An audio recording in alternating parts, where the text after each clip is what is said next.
This presentation is about the Euthyphro dilemma, which is an ancient objection to divine command theory, that is to say, to supernaturally dictated ethics. The author was Plato, who recorded a dialogue between Socrates and Euthyphro. A little bit about Socrates. A man asked the oracle at Delphi who the wisest man in all of Athens was. The oracle replied that it was Socrates. This news was brought to Socrates, and it puzzled him, for Socrates believed that he knew nothing of importance. Socrates then decided that if the oracle was right, it must be because Socrates at least knew that he knew nothing, while other people mistakenly thought that they had knowledge. That is to say, that Socrates felt he was aware of his own ignorance about important knowledge, while other people wrongly believed that they had such knowledge. Socrates spent most of his time, especially in his later years, wandering around Athens and troubling politicians, religious figures, and people of wealth and means.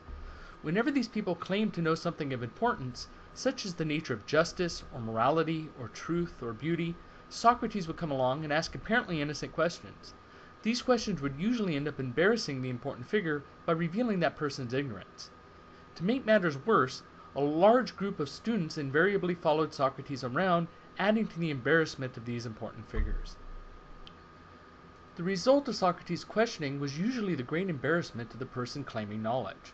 The most common result would be that in answering Socrates' questions, the person pontificating would end up contradicting himself or come to a dilemma, both parts of which he could not accept.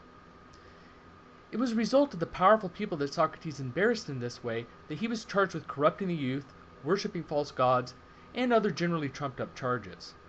Socrates was completely unapologetic for his actions and was sentenced to death by drinking a poisonous brew from an herb called hemlock. About the Euthyphro.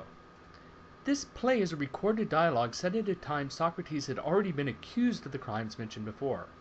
Euthyphro sees him on the porch of King Archon and essentially wishes Socrates luck. Socrates is the defendant in his case. Euthyphro is the pursuer or prosecutor in his, and is charging his own father with murder. It must be understood that at the time charging your own father with such a crime would be quite shocking.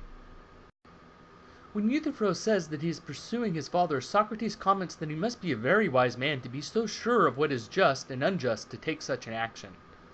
Euthyphro replies that he has perfect knowledge of justice, or goodness.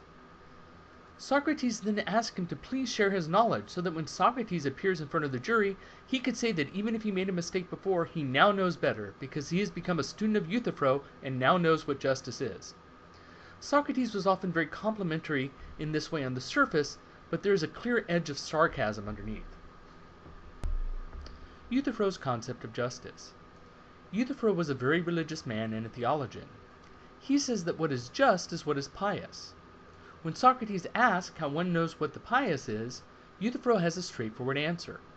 He says that the pious is what is commanded by the gods, and the unpious is what is forbidden by them. In other words, he presents divine command theory. It is important to note here that the words just and pious can be substituted for good. In other words, what Euthyphro is claiming to know is what things are moral and immoral.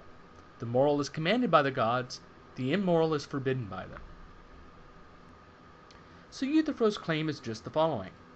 The good is what is commanded by the gods, and evil is what is forbidden by the gods. Again, this is simply divine command theory. Here's the breakdown of divine command theory with the anatomy of an ethical theory we introduced in earlier presentations. The good under this theory is what God says, does, or commands. The method for achieving the good is to follow God's commands. The justification for the method is self-explanatory in this case. If the good is what God, or in Euthyphro's case the god, since he was an ancient Greek, says, then to be good one just follows those commands. As for the justification of divine command theory's concept of the good, that will be part of the objection, as we will see. Often it is just something that is taken on faith, and it is this lack of justification or arbitrariness that is part of the problem. The first objection. Socrates, through the method of asking questions, gives a few criticisms. His first criticism relies on particular aspects of the religion of the ancient Greeks. In Greek mythology, the gods often fought and even went to war with one another. So Socrates points out that the same things that are commanded by the gods are also forbidden by them, since the gods disagree. This leaves Euthyphro having to assert that all the gods have to be in agreement about something for it to be either pious or impious. The fights, wars, and disagreements of the ancient Greek gods, however, isn't applicable to monotheistic versions of divine command theory. Socrates' second and more philosophically important objection does not have the same problem, and so that is what the rest of this presentation will focus on. The image to the right is a depiction of Greek gods at war.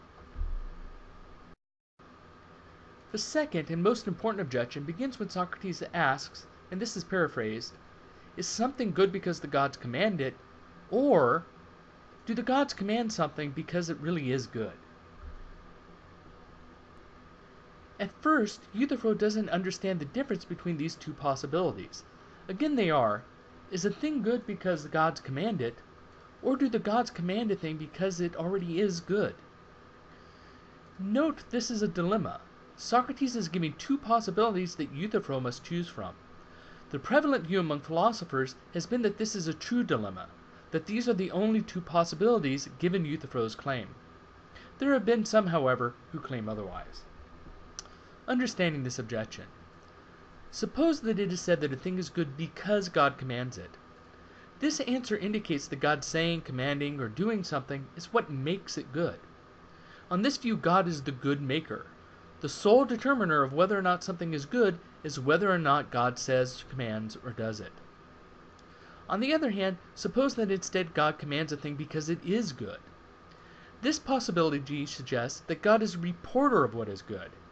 God knows what is good, and he can tell us, but under this view it is not God's will that makes something good.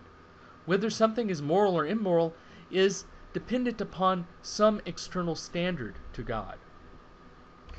Okay, so let's take the first question first. Suppose a thing is good because God commands it. What is the problem? The problem is that if something is made good merely because God commands it, then it seems that this logically leads to the following conclusions. Whatever God commanded would have been equally good. Therefore, if God commanded that people torture babies every other Thursday, then it would be morally good to torture babies every other Thursday. Or, therefore, if God commanded lighting kittens on fire, then it would be morally right to light kittens on fire, and it would be morally wrong not to do so. This is a problem because most people believe that causing unnecessary suffering for no purpose at all is wrong.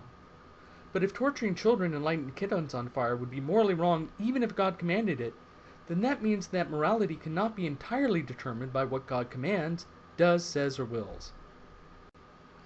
In order to avoid saying that there is a standard of morality that isn't completely determined by God, the defender of option 1 of the Euthyphro dilemma would have to bite the bullet and say that it is in fact morally good to torture children if God commanded it. The problem is that most people do not want to accept this conclusion.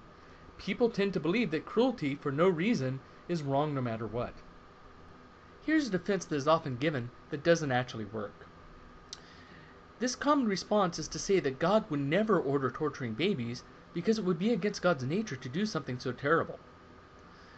This reply doesn't work, however, because it smuggles in a concept of goodness that is separate from God, which contradicts the first option. If God commanding something is what makes it moral, then God can't be restricted for commanding it because he is good, because good only means that it is something he commanded, or willed, or did. There's also a second problem with option 1. The option that things are good because God commands them, or that God commanding something is what makes it good. This problem is that it would take any meaning out of praising God for being good. Here's why. If goodness is just whatever God says or does, then suppose you say God is good because it is such a beautiful day. It follows that if it was a terrible day, not a beautiful one, you would also have to say God is good. God is good for giving us this torrential flood that killed 17 people. This is because if anything God does is morally right, then if God is good for doing X, God would also be just as good for doing the opposite of X. Praising God for being good suddenly becomes meaningless. So if option 1 is ruled out because of its problems, then that leaves option 2. God says a thing is good because it really is good. That is to say, good apart from God. Choosing this option removes the problem that anything like torturing children could potentially have been good. It also allows praising God to remain meaningful. So what is the problem with this option? The new problem is that this means that God isn't the good maker. In other words, there's a standard of goodness independent of God. Under this view, God is a reliable reporter of what is good.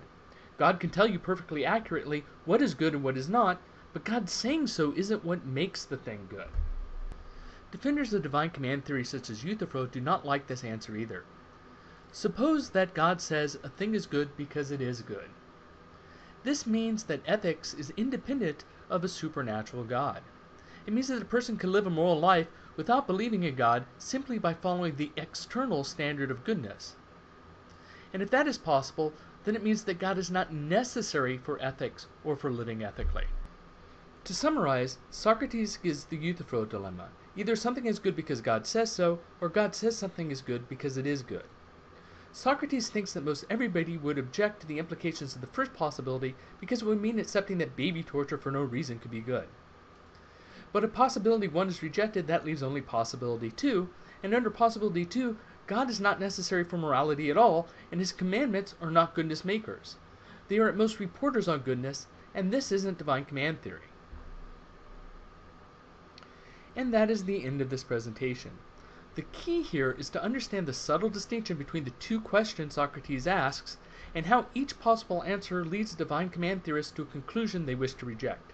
Until next time.